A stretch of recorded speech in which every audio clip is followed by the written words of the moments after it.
Olá pessoal, aqui é a Rê do Palavras Adjetivas e no vídeo de hoje eu vim conversar com vocês sobre o livro Príncipe Corvo. Antes de começar a conversar com vocês sobre o livro, eu gostaria de agradecer ao Grupo Editorial Record por estar apoiando o meu trabalho. Se você esteve numa bolha nos últimos tempos e não tá sabendo, esse aqui é um dos grandes lançamentos da Record e é o primeiro livro de uma série de romances de época da editora. A série, na verdade, é uma trilogia composta por O Príncipe Corvo, O Príncipe Leopardo e O Príncipe Serpente, que estão previstos aí para os próximos meses. Esse aqui, então, é o primeiro livro da trilogia, do qual eu venho conversar com vocês um pouco aqui hoje. Confesso pra vocês que eu tava com expectativas super altas com esse livro, eu tava muito ansiosa por essa leitura desde que a editora começou a dar indícios lá de que ela iria publicar aqui, porque eu já havia visto indicações desse livro lá no canal da Paola do Livros e Fuxicos, mas depois que eu soube que a editora iria publicar e que tava super caprichando na edição, eu fiquei muito ansiosa pelo livro e eu mal pude acreditar assim que ele chegou aqui. Então eu literalmente acabei de ler o livro, me arrumei e vim aqui gravar pra vocês, contar um pouco pra vocês da minha experiência de leitura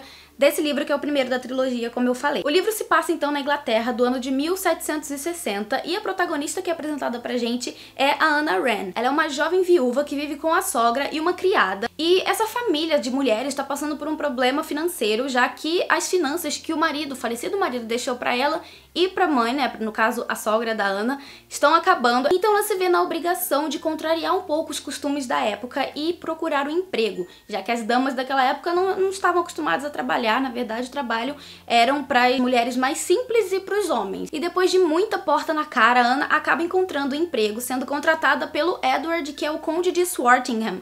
Ela então vai ser a secretária desse homem e o serviço parece ser adequado para tudo que ela sabe fazer. Ela tem boa escrita, ela consegue falar grego e um pouco de latim. Só que por mais tranquilo que o serviço seja para Ana, ela acaba encontrando os desafios ali ao conviver com esse conde de temperamento completamente instável e também de se descobrir desenvolvendo sentimentos por ele.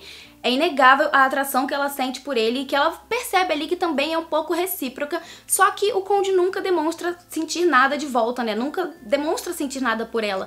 E então, num belo dia, como secretária, ela acaba encontrando numa gaveta dele uma conta, um recibo de um prostíbulo. Então ela descobre, né, que o patrão, por quem ela está desenvolvendo sentimentos, frequenta ali vez ou outra um bordel. E paralelamente a isso, ela acaba descobrindo também que algumas damas ali da alta sociedade que estão em busca, né, de uma aventura amorosa também frequentam esse bordel, mas com uma máscara no rosto para não mostrar, né, a sua identidade. Então, além de ter as prostitutas que estão ali para servir os homens, também tem as próprias mulheres que vão lá desejando dormir com determinado homem. Depois que a Ana descobre isso, ela tem ali uma luta interior com ela sobre se manter ali no recato da viúva e se manter de acordo com o decoro que a sociedade espera dela. Então ela decide assim num ímpeto que ela vai nesse bordel também, mascarada, né, disfarçada, pra poder passar uma noite com o conde. Só que aí, gente, depois dessa noite que ela passa com o conde em Londres, ela volta pro vilarejozinho dela se sentindo cada vez mais perturbada, porque o contato mais íntimo que ela imaginava que iria diminuir ali, o que ela estava sentindo pelo conde, na verdade intensificou todo aquele sentimento, e agora ela precisa lidar tanto com esse sentimento, né, que tá cada vez mais aflorado nela pelo conde, como também com essa dificuldade em manter essa mentira e o medo de o conde acabar descobrindo, porque se ele descobrir que foi enganado, ela sabe que ele jamais vai perdoar ela. Mas aí eu tô aqui falando sobre a trama do livro e não tem nenhum príncipe, nenhum corvo na história. Vocês devem estar se perguntando então por que o livro carrega esse título. Acontece que aqui na história tem também uma fábula que é narrada pra gente no início de cada capítulo. Então a cada novo capítulo um pedaço, né, um trecho dessa fábula é narrado, abrindo então, né, esse novo capítulo que a gente vai ler. Só que essa fábula do Príncipe Corvo existe em um livro que está na biblioteca do conde, e um livro com o qual a Ana inclusive tem contato. Ela lê o livro, é um livro que pertenceu à irmã do conde, então tem toda uma inserção na história, né? Ela faz parte da história, mas a história do Príncipe Corvo não tá assim sendo a principal, né? Não tem nada de muito relevante com relação à história dos nossos protagonistas, apesar de estar presente. E daí então eu fico aqui me perguntando se no próximo livro a gente não vai ter uma fábula com um leopardo e no último livro não vai ter uma fábula com uma serpente, né? A gente fica aí então no questionamento até que o livro chegue nas nossas mãos. Bom, gente, por essa sinopse aí do livro, vocês já devem ter imaginado que esse livro aqui é inapropriado para menores de idade, né? Então sim, trata-se de um romance de época com uma pegada bastante quente, bastante sensual. Então a gente vai ter umas cenas aqui bem explícitas de sexo, mas eu já adianto pra vocês que o livro não é nada somente isso. Gente, eu preciso dizer pra vocês que por mais que eu estivesse, assim, com expectativas bastante altas pelo livro, porque eu gosto de romance de época, como vocês já sabem, eu, assim, me surpreendi bastante com a leitura, porque no livro, a autora vai trabalhar bastante a questão da igualdade, não só de gênero, mas também social, já que aqui a gente vai encontrar essa protagonista que tá frequentemente ali se questionando o porquê de as mulheres não terem os mesmos direitos dos homens, né? Por que que pros homens algumas coisas são tão naturais e pras mulheres não são tanto assim, como por exemplo o fato de trabalhar, de garantir o sustento, de, enfim, ter um trabalho honesto e receber por isso. Então já de começo aí vocês já perceberam que ela é uma protagonista, né? Uma personagem à frente do seu tempo, porque ela tem esses questionamentos ali na cabeça dela. Além disso, ela também vai partir então ali pro âmbito mais físico da coisa, porque por mais que ela esteja desenvolvendo sentimentos pelo patrão enquanto ela começa a trabalhar ali com ele, ela também desenvolve, né, paralelamente, sentimentos de desejo, de atração por esse homem e que não são menosprezados, né? Não deveriam ser menosprezados somente pelo fato de ela ser uma dama da sociedade. Então ela frequentemente tem em mente que, igualmente os homens, as mulheres também têm esse ímpeto de se satisfazer fisicamente e de estar fisicamente com uma pessoa que você gosta, né? Que você está desenvolvendo ali uma atração, e é nisso que ela vai, né? Ela toma essa decisão impetuosa que, inclusive, ela vai se colocando muito em dúvida, muitas vezes ao longo da leitura. Enquanto ela não toma essa decisão, né, a gente percebe que ela tá realmente em dúvida sobre ir ou não lá no bordel, sobre ser ousada a esse ponto ou não. E depois disso, então, ela precisa conviver com essa decisão de ter feito aquilo, né, de ter estado ali com aquele homem mascarada, enfim, ter usado aquele homem sem que ele soubesse e depois conviver com ele, o que foi, assim, muito interessante da autora ter feito, ter trabalhado no livro. Também a gente vê um pouco da questão das prostitutas, né, e se hoje em dia, assim, as prostitutas não são as pessoas mais, né, bem vistas, assim, pela nossa sociedade, naqueles tempos era ainda mais absurdo, porque os homens estavam sempre indo atrás dela, né, os homens dos altos escalões da sociedade iam se satisfazer com essas mulheres ao mesmo tempo em que eles colocavam elas assim debaixo da sola do pé, sabe? Então a autora deixa muito claro assim aquela questão de você cuspir no prato que come, né? Então a autora, por meio da Ana, faz esses questionamentos e deixa a gente meio refletindo assim acerca dessas situações que acontecem até nos dias de hoje, né? Eu preciso dizer que eu amei a Ana e também amei o Edward, são personagens muito diferentes e bastante únicos. Aqui, esses dois protagonistas não são assim aquelas pessoas bonitas dos romances que a gente normalmente encontra nos livros. Não, são duas pessoas que desde o princípio em que eles se conhecem, eles enxergam um no outro não uma beleza assim imediata, né? Encontram certos atrativos um no outro, mas eles não dizem que o outro é bonito. E o Edward ainda tem um agravante ali de ele ter sofrido varíola, então ele tem várias cicatrizes de varíola pelo corpo, que deixa ele assim com a autoestima bastante baixa,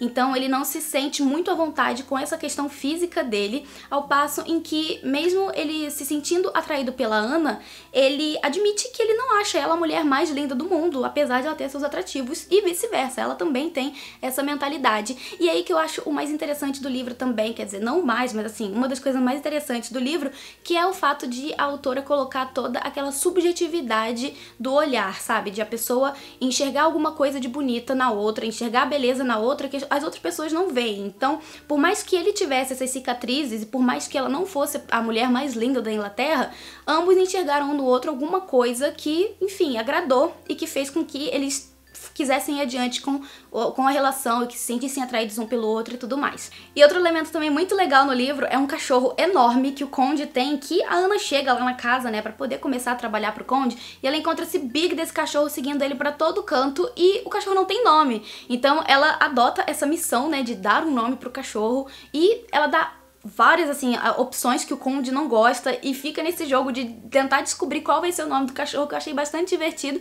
E também gostei muito da presença do animalzinho, porque ele esteve presente em muitas cenas e ele se fez presente como se fosse um personagem de fato. Ele teve envolvimento na história, envolvimento na trama e, sério, eu totalmente consegui imaginar ele em cada uma das cenas. Ele foi, assim, sensacional, um dos meus personagens favoritos do livro inteiro. Enfim, gente, o livro é uma ótima pedida pra quem gosta dos romances de época. A autora tem uma narrativa super fluida, os personagens realmente te cativam desde o começo e a autora consegue te abraçar e te trazer pra dentro desse mundinho, te prender dentro desse mundinho e você não sai até você terminar de ler. Eu finalizei a leitura em 2 dias, eu acho, eu consegui ler ele bem rapidinho, me senti super presa à história e, sério, eu já tô desejando desde já a continuação, porque por mais que sejam outros personagens, eu já tô, assim, apaixonada pela escrita da Elizabeth e já tô super ansiosa pela continuação. Eu também adorei o fato de que a autora, além de ter essa narrativa super gostosa, ela também desenvolve muito bem o desenrolar da história, sabe? Tudo que acontece tem uma consequência depois